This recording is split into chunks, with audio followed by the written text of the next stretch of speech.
আসসালামু আলাইকুম সুপ্রিয় শিক্ষার্থীরা, আশা করছি তোমরা সকলেই ভালো আছো, সুস্থ আছো এবং সুন্দর আছো। জাহাঙ্গীরনগর ইউনিভার্সিটিতে থার্ড মেরিট লিস্ট প্রকাশ হওয়ার পরে তোমাদের মাঝে সবচেয়ে বেশি যে প্রশ্ন ঘুরফির করছে সেটি হচ্ছে চতুর্থ মেধা তালিকা কবে প্রকাশ হতে পারে, বা আদৌ কি প্রকাশ হবে কিনা, বা কোন ইউনিটে কোন শিফটে আর কত আসন ফাঁকা আছে সেই সংক্রান্ত। তোমরা আমাদেরকে অনেক মেসেজ করছো, আমাদের গ্রুপগুলোতে অনেক পোস্ট করে জানতে চাচ্ছ ভাইয়া। তো তোমাদের উদ্দেশ্যে আজকে প্রাথমিকভাবে কিছু তথ্য শেয়ার করব। দেখো, চতুর্থ মেরিট প্রকাশ করবে কি করবে না সে বিষয়ে ইউনিভার্সিটি অ্যাডমিনিস্ট্রেশন অবশ্যই মিটিং করবে এবং সেটি খুব দ্রুত। এবং আমরা প্রাথমিকভাবে যেটি জানতে পেরেছি যে কিছু ইউনিটগুলোতে কিছু শিফটে বেশ কিছু আসন ফাঁকা হয়েছে, যার পরিপ্রেক্ষিতে পরবর্তীতে যারা ভর্তি পরীক্ষা কমিটি আছে তারা মিটিংয়ে বসবেন এবং সিদ্ধান্ত নেবেন। ঠিক আছে, তো এটা সম্পূর্ণ ইউনিভার্সিটির অথরিটির ব্যাপার। ঠিক আছে, তো আমরা বাইরে থেকে যতটুকু ধারণা করতে পারছি যে চতুর্থ মেরিট নিয়ে একটি পজিটিভ নোটিশ তোমরা অবশ্যই পাবা।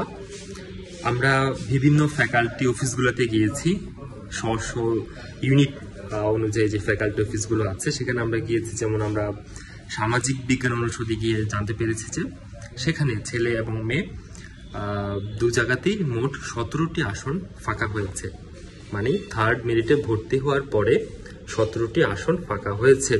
এরকম আমরা অন্য ইউনিটগুলোতেও যাব।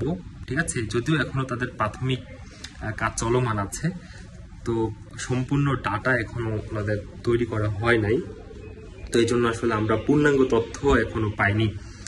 আমরা আশা করছি যে খুব শীঘ্রই সেটা পেয়ে যাব এবং তোমাদেরকে আমরা সেটা জানিয়ে দেব। হ্যাঁ, তো যেটুকু বললাম যে সকল ইউনিটে কিছু কিছু আসন ফাঁকা হয়েছে, অবশ্যই 17টি আসন কিন্তু বি ইউনিটে ফাঁকা হচ্ছে। তার মানে এরকম ভাবে যদি সকল ইউনিটে ফাঁকা হয় তার মানে খুব বড় সংখ্যক আসন কিন্তু ফাঁকা হচ্ছে। তো চতুর্থ মেরিট কিন্তু প্রকাশ হবে, আমরা যেটুকু বাইরে থেকে ধারণা করছি। ঠিক আছে, কবে হবে সেটা জানি না, বাট খুব দ্রুতই হবে। হ্যাঁ, কারণ তোমাদের ক্লাসের ডেটও অলরেডি তারা প্রকাশ করেছে। হ্যাঁ, সো যাই হোক খুব দ্রুত হবে। পাশাপাশি কোটার মানে কোটা নিয়ে তোমরা অনেকে জানতে চেয়েছো যে কোটার রেজাল্ট কবে দিবে বা কোটার মেরিট কবে দিবে, সেটাও ওয়েটিং বললাম যে মিটিং হবে, সেই মিটিংয়ে তোমাদেরকে মিটিং পরবর্তী সময় যে সিদ্ধান্ত আসে সেটি তোমাদেরকে জানিয়ে দেওয়া হবে। হ্যাঁ, তো আমরাও তোমাদেরকে সেটি জানিয়ে দেবো। তো তোমরা আমাদের চ্যানেলের সাথে থাকো, আমাদের চ্যানেলে সাবস্ক্রাইব করো। সবার আগে আমরা জাহাঙ্গীরনগর তো আছি, পাশাপাশি বাংলাদেশের সকল বিশ্ববিদ্যালয়ের ভর্তি কার্যক্রম নিয়ে, ভর্তি প্রক্রিয়া নিয়ে আমরা তোমাদেরকে আপডেট দেবো।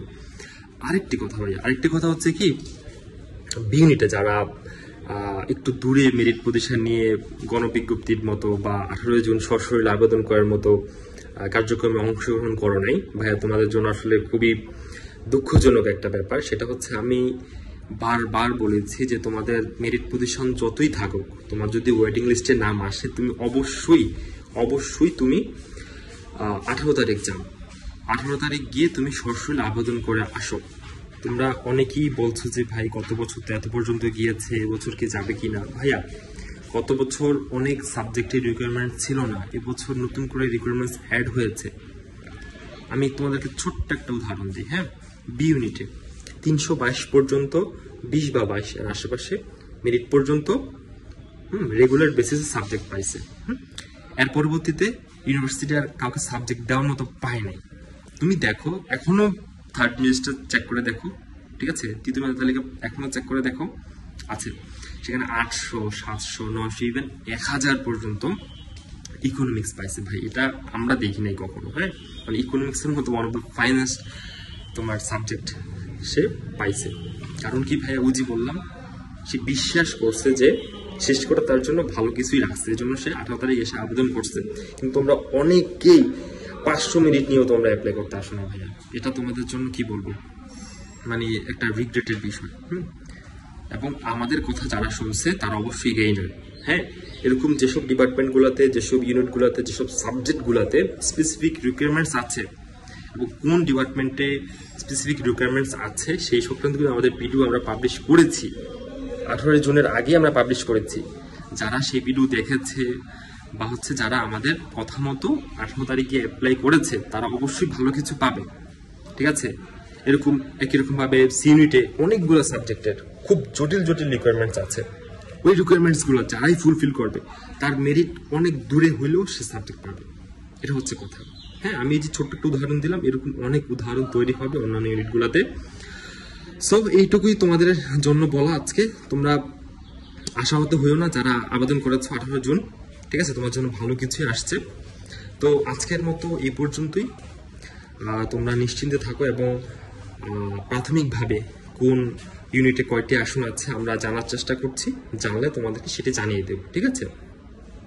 সো আর কোটার বিষয় তো বললাম, সেটা মিটিংয়ে সিদ্ধান্ত নেওয়া হবে, বাট খুব দ্রুতই সেটা সম্পূর্ণ করা হবে, ঠিক আছে।